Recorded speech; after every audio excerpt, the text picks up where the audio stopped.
Hello class 11th students, this is date 26th of August 2020, class 11th maths chapter sets relations and functions का lecture number 1। Actually में जो लोग अच्छे बच्चे लोग हैं, जो लोग शुरू से जुड़े हुए हैं या फिर अपने से भी पढ़ रहे हैं, तो उन लोग देख रहे होंगे कि एक्चुअली में पहला चैप्टर यही है आपके सिलेबस का। 11th क्लास का पहला चैप्टर यही है सेट्स। अगला चैप्टर है रिलेशन एंड फंक्शन।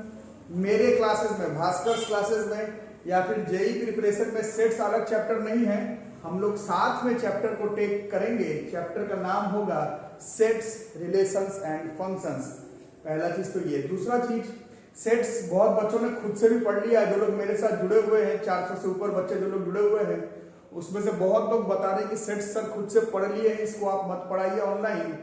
लेकिन मेरा काम है, हम लोग पढ़ेंगे, सेट्स ऑनलाइन में भी पढ़ेंगे, बट आपका भी काम है कि ये काफी आसान सा चैप्टर है, तो मैं सिर्फ बेसिक टॉपिक्स को टच करके निकल जाऊंगा। पूरा डिटेल्स में हर चीज नहीं लिखेंगे। सेट्स खुद से पढ़ो, रिलेशंस एंड फंक्शंस बहुत ही हम लोग डिटेल्स में पढ़ेंगे। सेट्स भी डिटेल्स में पढ़ेंगे, तो टॉपिक छोड़ूंगा नहीं, बट समझ ही रहे हो, खुद से भी पढ़ना शुरू कर दो इस चैप्टर को। जो भी बुक है आपके पास, उससे सेट्स पढ़ना शुरू कर दो, ठीक है। हम लोग के टाइम में तो, या फिर आप लोगों में से भी बहुत लोग sets chapter 8th 9th class में भी पढ़े होंगे, तो सेट्स पढ़ना स्टार्ट कर दो। मेरे को लिखवाना है, थोड़ा सा पढ़ाना है, तो मैं तो छोड़ नहीं सकता, लिखेंगे। सेट्स के बारे में लिखो। It is a well defined collection of objects. Sets क्या होता है? It is a well defined collection of objects. Well defined का मतलब उसका एक डेफिनिट डेफिनेशन होना चाहिए। कलेक्शन करना है ऑब्जेक्ट्स का, बट ऐसे ही अलग अलग कलेक्शन नहीं। जो कलेक्शन होगा वो वेल डिफाइंड, किसी रूल के तहत, किसी टेक्निक के तहत, किसी मेथड के तहत ऑब्जेक्ट्स का चुनाव होगा, कलेक्शन ऑफ ऑब्जेक्ट्स। तो उस कलेक्शन ऑफ ऑब्जेक्ट्स को हम लोग सेट्स कहेंगे। जैसे for example, collection of cricketers. Cricket का मैच आप लोग देखते हैं। Collection of cricketers in world who have played at least 100 test matches. दुनिया भर में 122-25 साल में बहुत सारे टेस्ट क्रिकेटर्स हैं, बट उसमें से अगर हम लोग सिर्फ उनका चुनाव करें जिन्होंने एटलीस्ट कम से कम 100 टेस्ट मैच खेला है, तो एक definite amount of players select हो जाएंगे और उसका, उन लोगों का नाम एक अरेंजमेंट में लिख दिया जाएगा। इसको हम लोग सेट कहते हैं। लेकिन इसी में अगर बोला जाए भाई कलेक्शन करो गुड क्रिकेटर्स इन वर्ल्ड, तो अब गुड का तो कोई डेफिनेशन नहीं है ना। गुड बस अच्छा खिलाड़ी, तो अच्छा खिलाड़ी का कोई उस तरह से डेफिनेशन नहीं है, तो ये भी कलेक्शन होगा। गुड क्रिकेटर्स को भी हम लोग कलेक्ट कर पाएंगे, बट उसको सेट्स नहीं कहेंगे। इन सबको और थोड़ी पढ़ो किताब में, मैं उतना डिटेल्स थोड़ी पढ़ाऊंगा, समझ में मेरे ख्याल से सबको आ जाएगा ये। अब एक इलस्ट्रेशन है, 4 एग्जाम्पल है, इसमें से बताना है which of the following collection is a set. इसको अपन सेट कह सकते हैं। पहला, collection of tall girls in your class. बस जो लड़की लंबी है उनका collection. Collection of beautiful girls in your class. अब इसमें मैं क्या बोलूं, रोहित इसमें नाम लिखे जा रहा है 1 2 3 4 5 6 करके। अरे रुक जा, अरे क्या कर रहा, रुक जा, अभी नहीं बनाना है list. Collection of intelligent girls in your class. और चौथा ऑप्शन है collection of girls who got more than 90%, 90% से ज्यादा 10th सीबीएसई बोर्ड एग्जामिनेशन 2020। अब तुम्हारे क्लास में इंटेलिजेंट बच्ची, good, intelligent, smart, beautiful, toll girls है, बट ये वेल डिफाइंड नहीं है। वेल डिफाइंड तब माना जाएगा, अब मैं एक साफ बात बता रहा हूं कि 90% से ज्यादा आना चाहिए सीबीएसई बोर्ड एग्जामिनेशन में 2020 का, तब इसमें जो कलेक्शन ऑफ गर्ल्स होगा वो एक वेल डिफाइंड कलेक्शन होगा। इसी को हम लोग सेट्स कहते हैं, ठीक है। बाकी थ्योरी अपने से पढ़ते रहो। अब इसमें हम लोग आगे लिखेंगे sets are generally represented by capital letter. Set को हम लोग जनरली कैपिटल लेटर से रिप्रेजेंट करते हैं। इसके बाद if an object A is in set A, अगर उस सेट के अंदर जो ऑब्जेक्ट्स का कलेक्शन किए हो उसमें किसी एक का नाम अगर ए है, स्मॉल ए, तो हम लोग क्या कहते हैं, इसको लिखने का तरीका होता है A is an element of set A. A set के अंदर जितना भी ऑब्जेक्ट है उसको ऑब्जेक्ट नहीं कहते सेट्स में, उसको हम लोग एलिमेंट्स कहते हैं। और इसको लिखने का ये तरीका होगा, ये इसका इस्तेमाल पड़ा है ट्रिग्नोमेट्री में, कभी लॉगरिथम्स में, कभी कॉम्प्लेक्स क्वाड्रेटिक में, ये ए है और ये साइन बिलोंग्स टू का है सेट ए, तो ये साइन होगा, ये एलिमेंट है जो कि बिलोंग कर रहा है सेट ए पर। तो ये सब लिखने का तरीका है, इन सब का थ्योरी और पढ़ो, जो भी बुक है आपके पास, सारा थ्योरी में लिखवाऊंगा नहीं कॉपी में।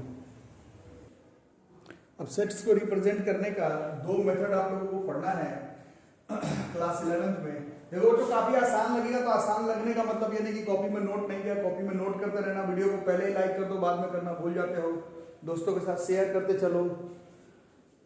रोस्टर फॉर्म, रोस्टर फॉर्म में क्या होता है, in this method a set, इसी को टेबुलर फॉर्म भी कहते हैं, इसी को हम लोग टेब्यूलर फॉर्म भी कहते हैं।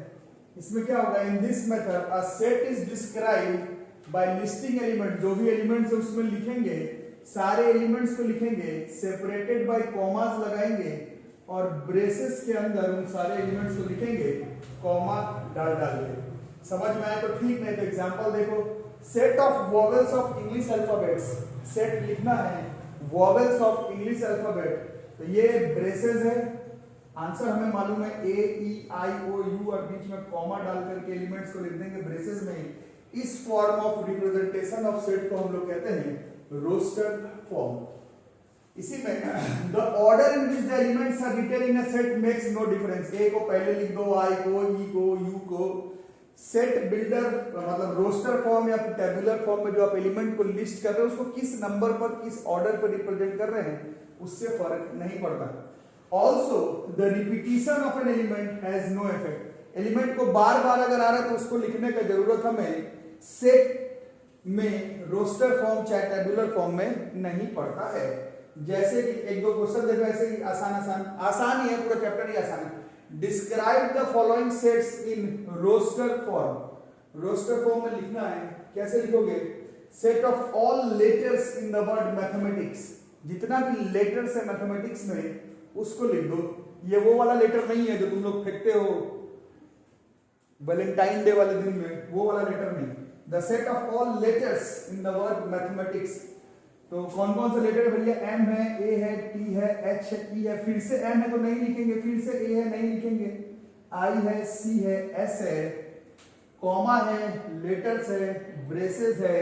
इस फॉर्म में सेट का रिप्रेजेंटेशन को हम लोग रोस्टर फॉर्म या फिर टेबुलर फॉर्म कहते हैं।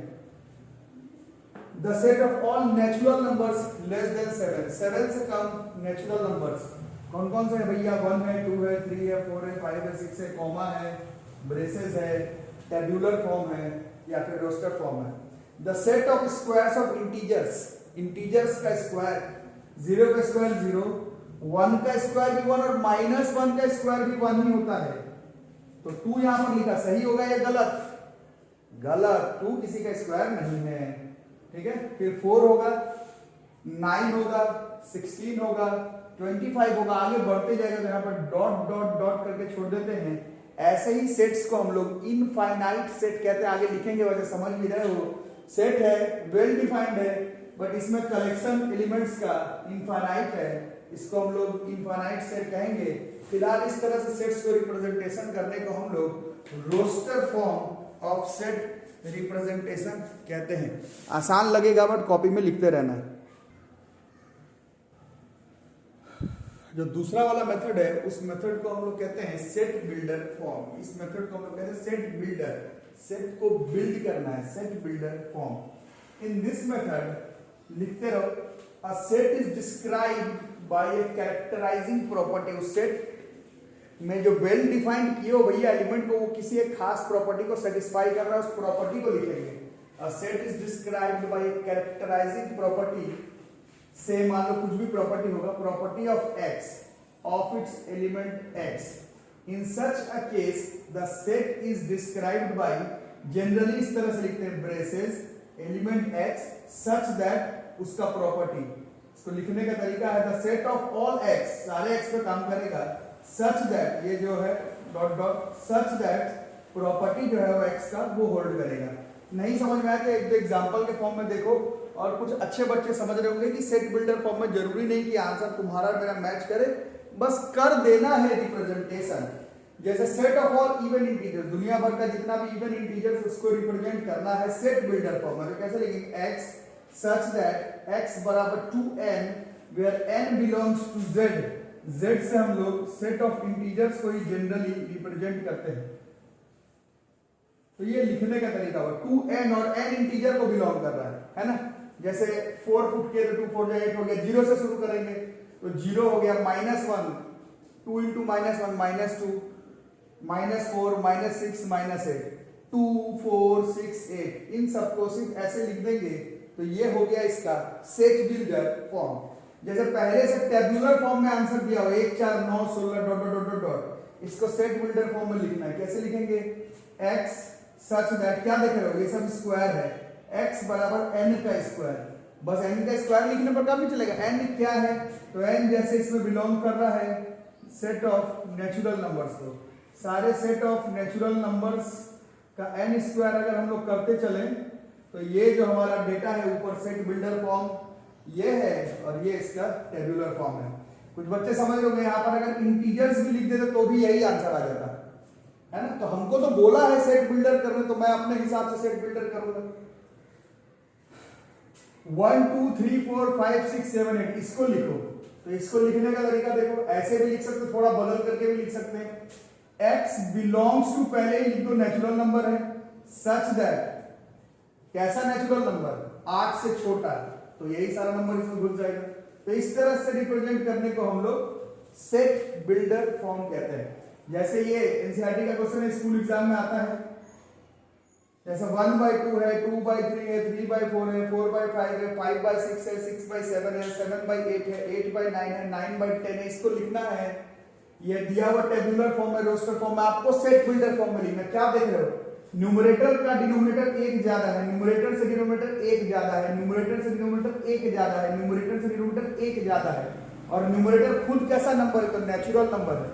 तो कैसे लिखेंगे? x सच दैट, जो x का प्रॉपर्टी है n/n+1, सिर्फ n/n+1 लिखने पर नहीं होगा, n तो कुछ भी हो सकता है, पॉइंट में, फ्रैक्शन में, इर्रेशनल नंबर में, तो उसको लिखना होगा n नेचुरल नंबर को बिलोंग करता है, तो भी नहीं होगा, नेचुरल नंबर तो इनफाइनाइट तक जा सकता है। फिर लिखेंगे कि भैया जो नेचुरल नंबर है वो मेरा 9 से छोटा है या फिर बराबर है, तब जाकर के ये आंसर हमारा आएगा।